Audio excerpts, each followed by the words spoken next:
That's the first time I've seen that graphic. Thank you, whoever put that together. I was questioned one time, believe it or not, by a fellow pastor who asked me why I chose that particular week a rather long scripture reading. And we've had a long scripture reading this week as well. Thank you very much, Lydia, for reading that to us. But I'm afraid I give no apologies for reading scripture in front of people. I won't dwell too much on that particular story, but I wanted that whole story and that whole run-up because of its completion.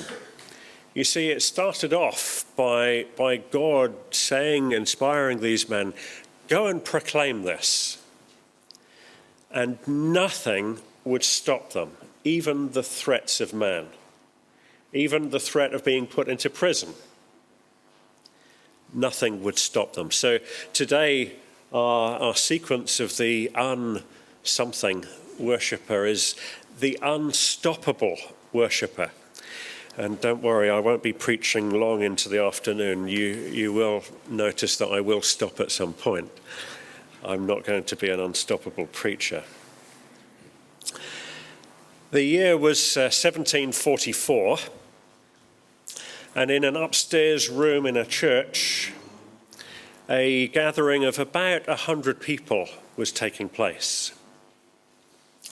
They had come together to listen to a speaker and to pray together. The person that they'd come to listen to was Charles Wesley. And there in this upstairs room in Leeds, they were meeting and enjoying this communion together, this communion of fellowship. And all of a sudden, partway through the meeting, there was a crack, and an even bigger crack, and suddenly, crash!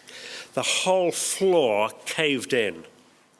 100 people in this upstairs room just falling down with floorboards and joists and so on sticking up everywhere.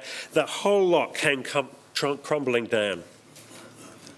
And in the midst of all this dust and this chaos, there were people crying and people upset and so on. Even Charles Wesley himself was injured from the accident. And he did a quick assessment of the people and could see that everyone was okay, even if they were just slightly injured. And in his big voice, he proclaimed, "Fear not. The Lord is with us. Our lives are all safe." Even in a collapsing building, Charles Wesley led these people to say, "Fear not." He was an unstoppable worshipper, even when the floor collapsed. Don't worry, I think we've got a concrete floor, and I'm told it's very, very thick. I don't think that that's going to happen to us today. But he was an unstoppable worshipper. An unstoppable worshipper, like our scripture reading, are people that no matter what happens, whether it's a collapsing floor or whether it's a threat from other people, even to be put into prison, nothing will stop their act of worshipping and praising God.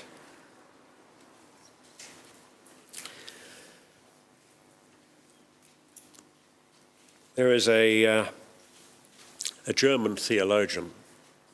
Maybe some of you have read some of his writings. He was around during the Second World War. And because of his speaking up against the Nazi regime at the time, he found himself put in prison. But he wrote a book called The Cost of Discipleship. And in that book, he writes these words, "When Christ calls a man, he bids him come and die." I wonder if Dietrich actually knew and realized what he was being called to as he wrote those words. Because the Nazis took him one day, because he would not stop speaking up against the regime, and that he was proclaiming through his theological understanding and interpretation what he was and about Jesus. The Nazis took him, and at age 39, they hung him. The shame of it is, it was only just shortly before the war finished. Dietrich, if you'd have just kept quiet a little bit longer. But no, that wasn't Dietrich. He would proclaim. He was an unstoppable worshipper. So much so in his faith relationship with God, nothing would stop him. Jail or the threat of death, nothing would stop him. He was an unstoppable worshipper.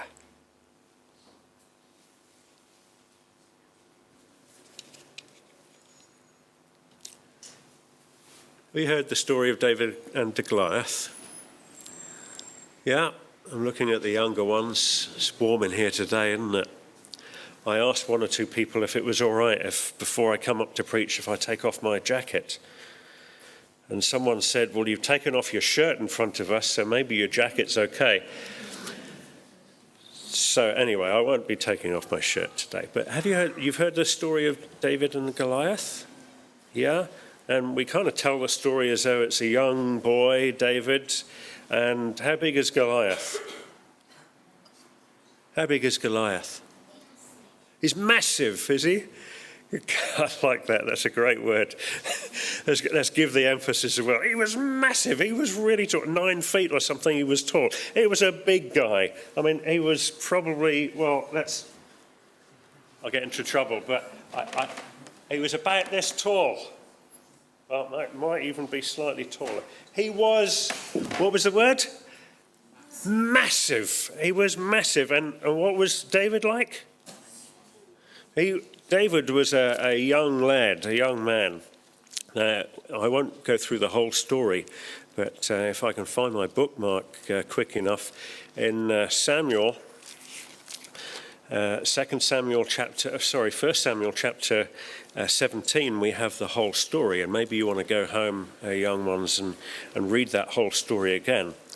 But here, and I'll paraphrase what David says, but there was this massive man. One of the enemy came out, and he was threatening the army. This was the army of God. This was the people of God. Yet this massive man was out threatening them. And he stopped a whole army. But these were the people of God. And their king, King Saul, it says that he stood head and shoulders above the rest of the men. So Saul, their king, was still quite a massive man himself. But he was stopped by the threats that Goliath gave to the people of God. Until young David stepped up and he said, I'll take him on. Why does he say that? Because David was an unstoppable worshipper. He was a young lad, and this was a massive man, but nothing was going to stop David in his worship of God, not even a big man, because he said to the people, today, God is going to win this battle so that the people of Israel and the world will know that there is a God in Israel. Nothing would stop David, even a massive man. Rachel Scott went to school as she normally did. She was very open about her faith relationship with God. Everyone at school knew that she was a Christian. Everyone. And there were lots of other people that were encouraged by her faith witness. And together there was a number of people that were known as as being Christ followers. It seemed like any other day. And as she walked down the corridor, down the other end of the corridor was her first glimpse of two other pupils from the school. Two pupils that planned to come and change people's idea of God. They came equipped with weapons. And entering that school, they started opening on fire on people, shooting people that they knew to be Christ followers. They saw Rachel Scott, and the story goes that she got shot in her legs. That would stop her moving. And also she got shot in her body. And injured, but possibly not life-threatening, she lay there on the floor as these two assailants came towards her. She was known to be a Christian. They were coming out after her. She'd already been shot. She was injured.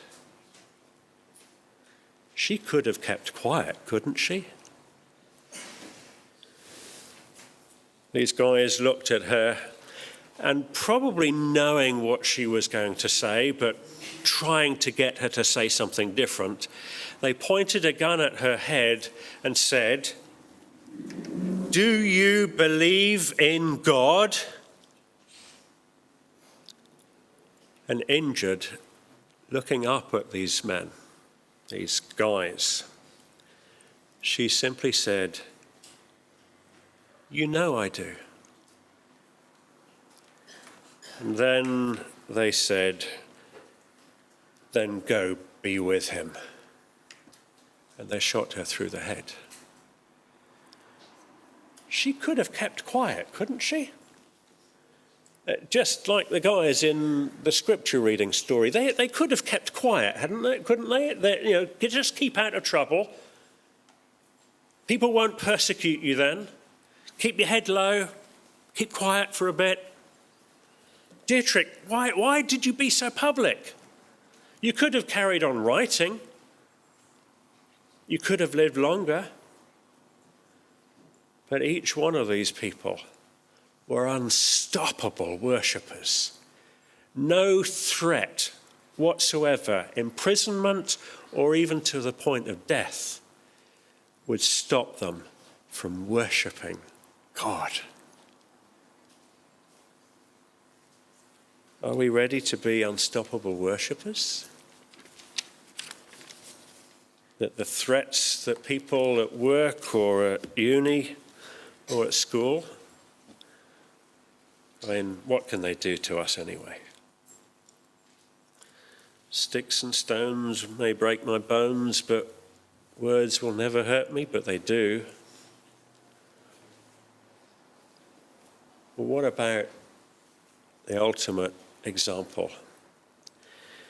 I'm told that by the time of Jesus' day, as part of the Passover meal, we're going to go into a part of a representation of a Passover meal in just a few minutes.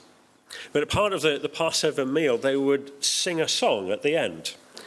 And in fact, we read in our gospel writings that at the end of the meal, they sang a song and they went off across the Kidron Valley up onto the Mount of Olives. Do you know what that song was, or might well have been? Maybe some of you can turn to it. You'll find it in Psalms. It was Psalm 136. I won't read all of it to you, but you'll get the gist if I read a few verses. Maybe some of you recognize some songs that have been written from these words. Give thanks to the Lord, for he is good. His faithful love endures forever. Give thanks to the God of gods. His faithful love endures forever. Give thanks to the Lord of lords. His faithful love endures forever. Give thanks to him who alone does mighty miracles. His faithful love endures forever. Give thanks to him who made the heavens so skillfully. His faithful love endures forever. Give thanks to him who placed the earth among the waters. His faithful love endures forever. Do you get the gist? His faithful love endures forever. This quite possibly would have been one of the songs that Jesus and his followers would have sung. Such was the tradition at the time, before they left that upper room. Can you imagine Jesus singing this song, or at least hearing people say these words? God's faithful love endures forever. Yet Jesus knew what was about to happen. Jesus knew that Judas was about to betray him. But Jesus was an unstoppable worshipper. Jesus knew that he was about to go through this agony of the anticipation of the separation from him and God the Father. Yet Jesus was an unstoppable worshipper. Jesus knew that Peter would deny him. Yet Jesus was an unstoppable worshipper. Jesus knew that he would be beaten, that his disciples would run away, that he would be ridiculed, he'd be spat on, that he'd be punched and he would be crucified. Yet Jesus showed us by example that he was an unstoppable worshipper. Whatever was about to happen didn't matter. It wasn't going to stop him. It's God's faithful love endures forever. An unstoppable worshipper is someone who, no matter what will happen next, known or unknown, they will determine that they will worship God no matter what.